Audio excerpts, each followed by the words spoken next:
आवाज उठाई है जब उनका आतंक बोलता था। किसका आतंक? किसका? बहुजन विकास अघाड़ी का बोलता था ना, सबको मालूम है ना। नाला सोपारा के प्लेटफॉर्म पे किसने खून बहाया? कौन है संघर्ष कन्या? स्नेहा दुबे नहीं, स्नेहा पंडित नहीं, नेहा दुबे है असली संघर्ष कन्या। मैं बोल रहा हूं ना, देवेंद्र फडणवीस महामूर्ख इंसान, भारतीय जनता पार्टी का कलंक, महाराष्ट्र का कलंक, वसई में बहुत बड़ा ब्लंडर कर दिया, ब्लंडर का प्रोपेगेंडा चला दिया, संघर्ष कन्या नाम दे दिया। नमस्कार। नमस्कार।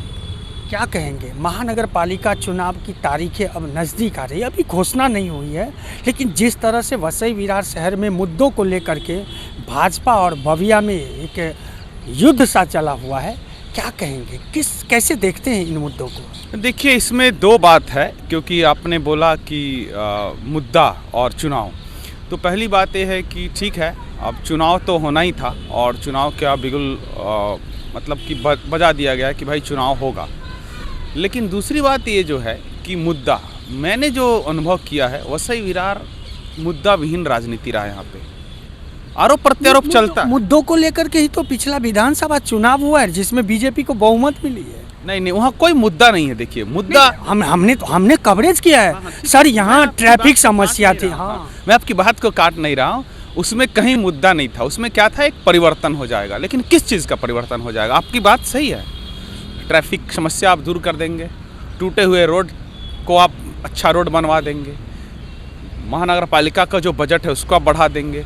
आपको इस एरिया में भी पावर कट होते हैं, MSEDCL अपना पावर कट जो है उसको ठीक कर देगा। और ऑटो में जिस तरह से भीड़ है, लोग बस में जिस तरह से भीड़ है, उस पर कुछ काम हो जाएगा। पानी की जो समस्याएं लगातार बनी हुई है, पानी आएगा कि नहीं आएगा, आएगा तो सफिशिएंट मिलेगा कि नहीं, उस पर तो ये सब बातें तो पिछले चुनाव में मुझे तो कहीं नहीं दिखे। मैं भी उस चुनाव में पूरी तरह से परिवर्तन चाहिए, परिवर्तन। अब भाई किस चीज़ का परिवर्तन? एक पार्टी को हटा के दूसरी पार्टी को लाना परिवर्तन बोलते हैं, इसको फेक परिवर्तन बोलते हैं। इसको मतलब एक तरह से बोलते हैं जनता को बेवकूफ़ बनाने का एक जो धंधा और प्रोपेगेंडा किया यहाँ की लोकल। इसमें किसने ये मतलब धोखा किसने किया जनता के साथ? इसमें लोग देखिए, जनता के साथ धोखा इसमें 100% भारतीय जनता पार्टी ने किया। इस बात से किया, देखिए, जनता का आशीर्वाद आपको मिलता है तो आप यदि परिवर्तन कर रहे हैं तो आप स्पष्ट बात कीजिए, आप किस चीज़ों में परिवर्तन करेंगे, आप किस चीज़ों में, आप क्या ऐसी एक रिस्पॉन्सिबल सरकार बनेंगे, अधिकारी आपके रिस्पॉन्सिबल रहेंगे। अभी इस ग्राउंड में जो हम लोग खड़े हैं, यहाँ हर्ष से नाम बच्चे की मृत्यु हो गई, MSEDCL को उसकी जिम्मेदारी लेनी चाहिए थी। तो क्या बदल गया? हिंदू लड़का, भारतीय जनता पार्टी का पूरा परिवार समर्थक, हमने तो मोहन भागवत साहब तक को लेटर लिखा ना।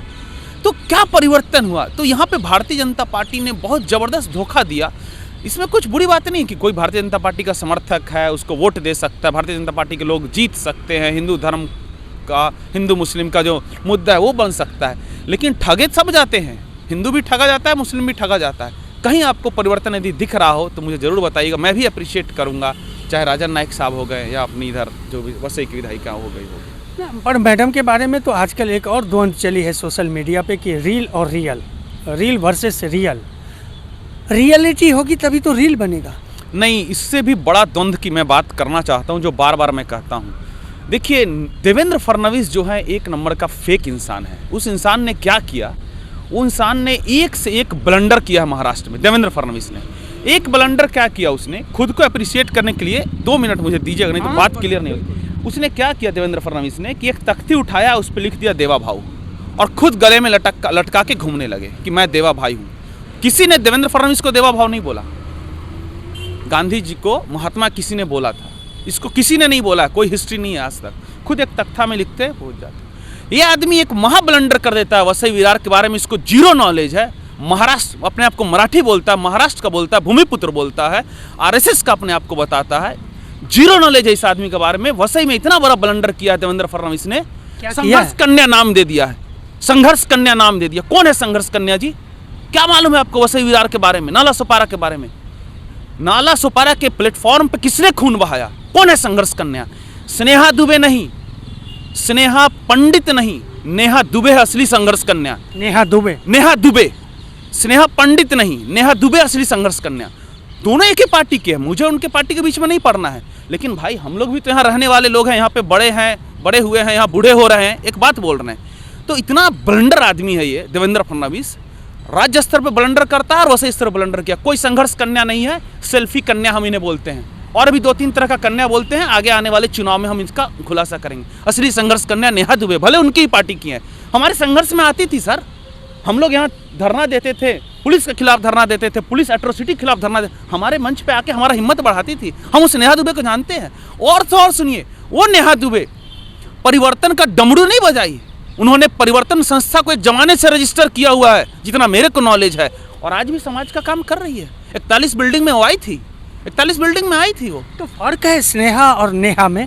मैं बोल रहा हूँ ना, देवेंद्र फडणवीस महामूर्ख इंसान, भारतीय जनता पार्टी का कलंक, महाराष्ट्र का कलंक, वसई में बहुत बड़ा ब्लंडर कर दिया, ब्लंडर का प्रोपेगेंडा चला दिया, संघर्ष कन्या नाम दे दिया स्नेहा पंडित को, जिसने कि जिनके पिताजी विवेक पंडित ने वसई को पूरा धोखा दिया है ना। इस पे एक बहुत बड़ी विश्वासघात रैली निकलनी चाहिए विवेक पंडित के खिलाफ। तो ये बहुत बड़ा ब्लंडर किया भाई। जो मेहनत किया है, जिसने खून बहाया है, जिसने बहुजन विकास अघाड़ी के खिलाफ उस समय में आवाज उठाई है जब उनका आतंक बोलता था। किसका आतंक? किसका? बहुजन विकास अघाड़ी का बोलता था ना, सबको मालूम है ना। मर्डर हुई, हत्याएं हुई, नेहा दुबे उस समय एक शेरनी की तरह चिल्लाती थी ना, आवाज निकालती। तो हम लोग तो नेहा दुबे को जानते हैं, हमारे विपक्ष की नेता हमें, लेकिन हम चूंकि यहाँ रहते हैं, हम लोग इसी वातावरण में जी रहे हैं, तो भाई क्रेडिट भी तो उसको दोगे ना। ऐसा थोड़ी होगा गोल्ड मेडल आपको 100 मीटर में जो फर्स्ट आया उसको नहीं दोगे, जो थर्ड भी नहीं आया, जिसका कोई नाम भी नहीं जानता, ऑडियंस में से उठा किसी को आप गोल्ड मेडल दे दोगे। यही न्याय है देवेंद्र फडणवीस का। तो ये ब्लंडर आदमी है सर। क्या होगा? महानगर पालिका चुनाव जो नज़दीक आ रहा है, कैसे देखते हैं? किसके कब्जे में होना चाहिए? लोग किसको चुने? आपसे इसलिए पूछ रहा हूँ, आपकी भी पार्टी है, लेकिन कांग्रेस में इतनी ताकत नहीं है कि अकेले दम पे सत्ता बना ले। इसलिए मैं पूछ रहा हूँ कि क्या होना चाहिए। देखिए, एक बहुत अच्छी कहावत है, आप लोग को हमेशा याद रखना चाहिए। और मैं उसीलिए राजनीति में हूँ कि मैंने लिखा था कि राजनीति में भाग नहीं लेने का दंड यह है कि आपको अपने से निम्न लोगों द्वारा शासित होना पड़ता है। मतलब आप डॉक्टर, इंजीनियर, सॉफ्टवेयर इंजीनियर सब बन गए, आप बोलेंगे नहीं पॉलिटिक्स में भाग नहीं लेंगे, पॉलिटिक्स बहुत गंदी चीज़ है। देन आपको अपने से निम्न लोग, गुंडे, बदमाश, अपराधी, स्मगलर, मर्डरर, बलात्कारी आएंगे और नेता बन जाएंगे, किसी भी पार्टी का हो। तो वसई विरार के मेरे प्यारे बंधुओं, नायगांव, वसई, नालासोपारा विरार के बंधुओं, राजनीति में भाग लीजिए। किस पार्टी से लीजिए वो बात छोड़िए, आप पढ़े लिखे हैं, आपने संघर्ष किया है, आपको अच्छा रोड, अच्छा सड़क, स्वच्छ, सुंदर, सुरक्षित नायगांव, वसई, नालासोपारा निर्माण के लिए कांग्रेस पार्टी का हमने नारा दिया है, और उसके लिए हम लोग यहाँ लगे रहेंगे। और हमें ऑर्गेनिक परिवर्तन चाहिए, ऑर्गेनिक परिवर्तन। हमें यूरिया डाल के वो इंजेक्शन लगा के जो होता है ना, इंजेक्शन लगा के तरबूज को बड़ा कर दिए, लौकी को बड़ा कर दिए, हमें वो नहीं चाहिए। हमें ऑर्गेनिक परिवर्तन चाहिए। हम कांग्रेस पार्टी के लोग, हम लंबी लड़ाई लड़ने के हमें हमारे पास उतना धैर्य है। हम अंग्रेजों से बहुत लंबी लड़ाई लड़ी, देश को भी बहुत लंबे समय तक चलाया। तो अभी जो झूठे गद्दारों की के लोग जो आ गए हैं, जिनको जनता के काम से मतलब ही नहीं है सर, नहीं तो आपको दिखता परिवर्तन। इनके पास शक्ति है, सामर्थ्य है, पैसा है, नियत ही नहीं है, इच्छा ही नहीं है। जिन हिंदुओं से वोट लेते हैं, उन हिंदुओं का सबसे बड़ा दुश्मन है। उन हिंदुओं को एक अच्छा क्यों नहीं एक अच्छा फुटपाथ देते, एक सुरक्षित फुटपाथ क्यों नहीं देते? आप बताइए कि आप अपने बच्चे को बोल सकते हो, बच्चा ये ले 10 रुपया बगल के दुकान से बिस्किट लेके आ जा, आप अपने बच्चे को छोड़ सकते हो? नहीं। और मैं आपको सैंपल दूंगा कि फुटपाथ कैसा बनता है और कैसे सुरक्षित बन सकता है। स्वच्छ, सुंदर, सुरक्षित वसई विरार निर्माण के हम लोग प्रतिबद्ध है। लंबी लड़ाई लड़ेंगे सर, हमें कोई हड़बड़ी नहीं है। ऑर्गेनिक तरीके से जनता बोलेगी कि कांग्रेस का राज अच्छा था, कांग्रेस का ही राज होना चाहिए। क्योंकि कांग्रेस, देखिए, पहले अंग्रेजों का राज था, पुलिस स्टेट, तो कांग्रेस आई तो वेलफेयर स्टेट शुरू की, बहुत आज़ादी दी, फंडामेंटल राइट्स ये सब बहुत दिया।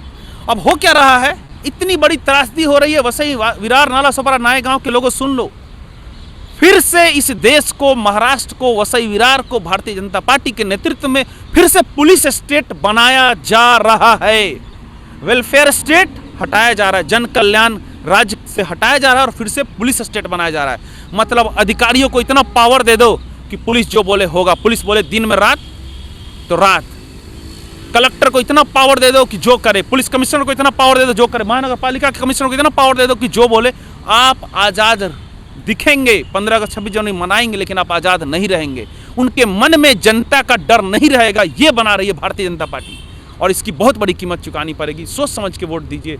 वेलफेयर स्टेट के लिए वोट दीजिए, समाज के कल्याण के लिए वोट दीजिए और कांग्रेस के बारे में विचार कीजिए। खुल के जुड़िए, हम लोग संघर्ष करने वाले लोग हैं, खुल के जुड़िए। नमस्कार।